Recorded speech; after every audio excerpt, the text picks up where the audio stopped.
تو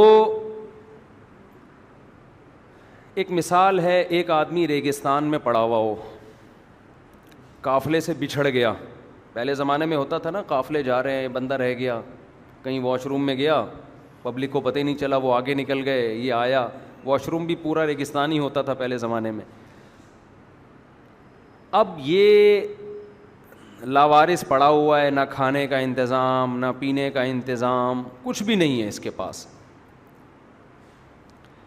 یہ سو کے اٹھا ہے تو اس کے پاس کھانا رکھا ہوا ہے، اس نے کھانا کھایا.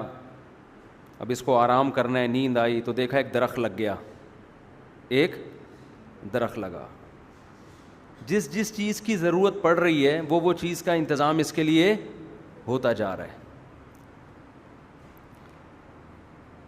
درخت لگا ہوا ہے، ٹھنڈی چھاؤں ہے، اس میں اس نے قیلولہ کیا، آرام کیا. اس کو پیاس لگ رہی ہے، دیکھا بھائی ایک نہر کا انتظام ہو گیا، بڑا خوش ہوا، یار زبردست، نہر کا انتظام ہو گیا. پھر چونکہ گھر والوں سے دور تھا، اس کو نکاح کی ضرورت محسوس ہوئی. پتہ چلا جی کوئی قافلہ آیا، اس میں 2 لیڈیز بچھڑ گئیں. 2 اس لیے کہ ایک پر والا ہمارا کانسیپٹ ہی نہیں ہے، ٹھیک ہے نا، ہم مثال 2 سے شروع کرتے ہیں ہم لوگ.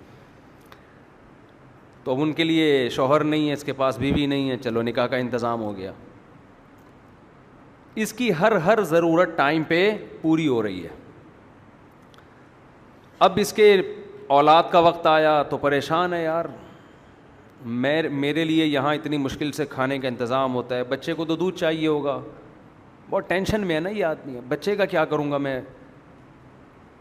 عقل مند ہوگا تو یہ سوچے گا کہ بھائی جو اب تک آٹومیٹیکلی سب کچھ ہو رہا ہے، غیب سے انتظام ہو رہا ہے، تو جب ایک نیا انسان آئے گا تو بھی ہو جائے گا. بالآخر بچہ ہو گیا، بچہ ہوتے ہی ماں کی چھاتیوں میں دودھ پیدا ہو گیا. بلے بلے بھائی، یہ حیران ہو رہا ہے، یار یہ ہو کیا رہا ہے، واٹس گوئنگ آن، انگلش میں کہتے ہیں نا، واٹس ہیپننگ.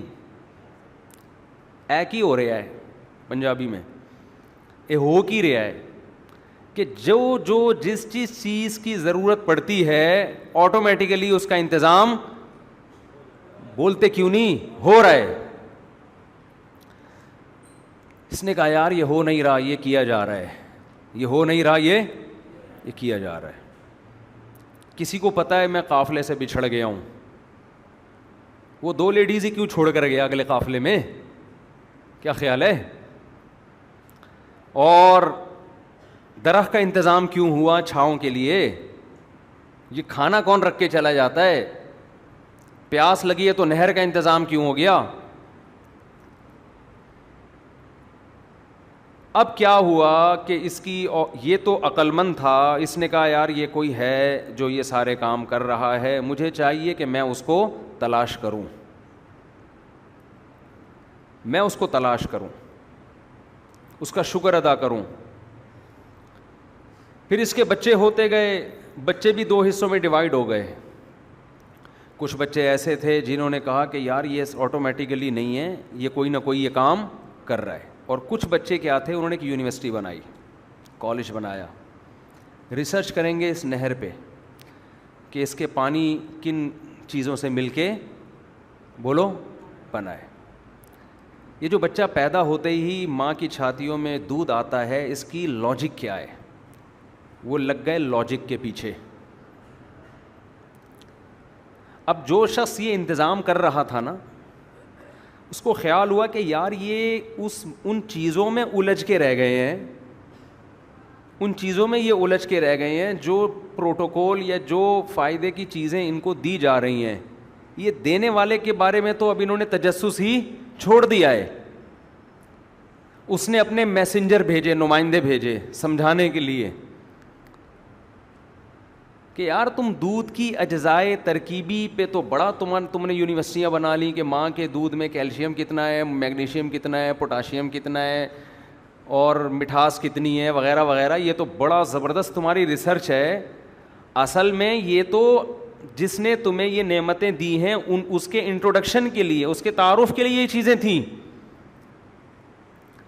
تو بچے 2 حصوں میں ڈیوائیڈ ہو گئے. کچھ نے ان کی بات پر ایمان لائے اور کہا کہ بھائی ہم ان چیزوں کی تحقیق تو کرتے رہیں گے، لیکن سب سے پہلے اس کو تلاش کرنا ضروری ہے, اس سے دل لگانا ضروری ہے, اس سے محبت کرنا ضروری ہے جس نے ہمارے باپ دادا پر یہ احسانات کیے ہیں. دوسرے مادہ پرست تھے, انہوں نے کہا یہ پرانے زمانے کے دقیانوس لوگ ہیں جو ہمیں سائنس اور ٹیکنالوجی سے ہٹا رہے ہیں. میں سمجھا پا رہا ہوں اپنی بات؟ یہ پرانے زمانے کے گھٹیا دقیانوس لوگ جو کہہ رہے ہیں کہ بنانے والے کو تلاش کرو, جس نے نہر کا انتظام کیا, جس نے درخت لگایا, جس کی چھاؤں میں ہم سوتے ہیں اور پھل کھاتے ہیں, اور جناب کھانا رکھ کے چلا جاتا ہے, اور جب گرمی پڑتی ہے تو آسمان سے پانی برساتا ہے. یہ پرانے زمانے کے دقیانوس قسم کے لوگ ہیں. ابھی سائنس ٹیکنالوجی کا دور ہے. ابھی تو دودھ میں کتنا کیلشیم, کتنا میگنیشیم, کتنا پوٹاشیم, ایک ایک چیز کیلکولیٹڈ ہے, ایک ایک چیز کا. اور یہ دودھ ماں کی چھاتیوں میں پیدا کیسے ہوتا ہے, اس کی لاجک بھی تلاش کر لی ہے. اسی بات کو قرآن مجید نے بیان کیا. دیکھیں قرآن کیسی بلاغت کی کتاب ہے, ہر زمانے کے لحاظ سے بات کرتا ہے نا. قرآن کہتا ہے هل أتى على الإنسان حين من الدهر لم يكن شيئا مذكورا. انسان پر اربوں کھربوں سال ایسا زمانہ آ چکا ہے کہ وہ قابل تذکرہ چیز نہیں تھا, ایسی چیز ہی نہیں تھا کہ اس پہ ڈسکس کیا جاتا, کچھ بھی نہیں تھا. انا خلقنا الانسان من نطفۃ امشاج, ہم نے مختلف پانیوں کے ملاپ سے, جس کو نطفہ کہا جاتا ہے, منی کا قطرہ کہا جاتا ہے, اس سے انسان کو پیدا کیا.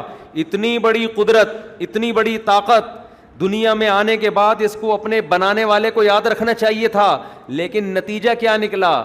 فجعلناہ سمیعا بصیرا, ہم نے اس کو سنتا اور دیکھتا بھی بنا دیا. اس قطرے میں ہم نے سننے کی طاقت بھی ڈال دی اور دیکھنے کی طاقت بھی. روبوٹ میں آج تک یہ کام نہیں ہو سکا ہے, کروڑوں سال کی محنت کے بعد بھی. سنتا اور دیکھتا بنایا. آگے اللہ کہہ رہے ہیں اما شاکرن و اما کفورا. جیسے میں نے مثال دی نا, ریگستان میں بچے دو حصوں میں ڈیوائیڈ ہو گئے, اللہ کہتے ہیں آدم کے بچے بھی دو حصوں میں ڈیوائیڈ ہو گئے. اما شاکرن, کچھ شکر گزار بن گئے کہ یار جس نے پیدا کیا, جس نے بنایا, جو کھلا رہا ہے, جس نے پانی کے قطرے سے بنایا, اس کو تلاش کرو وہ کون ہے, کہاں ہے, وہ کیسے خوش ہوتا ہے, وہ کیسے ملتا ہے, وہ کہاں ملے گا. اور اللہ کہتے ہیں کچھ ایسے ہوئے کفورا جو کیا بن گئے, ناشکرے. انہوں نے کہا اس کو چھوڑو, کون ہے یہ, دیکھو ہے کیا, یہ کیا کیا دے رہا ہے ہمیں. آپ کو کسی نے قیمتی گفٹ لا کے دیا, بہت مہنگا گفٹ تھا, اگر آپ میں غیرت ہوگی, دینے والے سے پوچھو کہ یہ اتنا قیمتی گفٹ کس نے دیا ہے,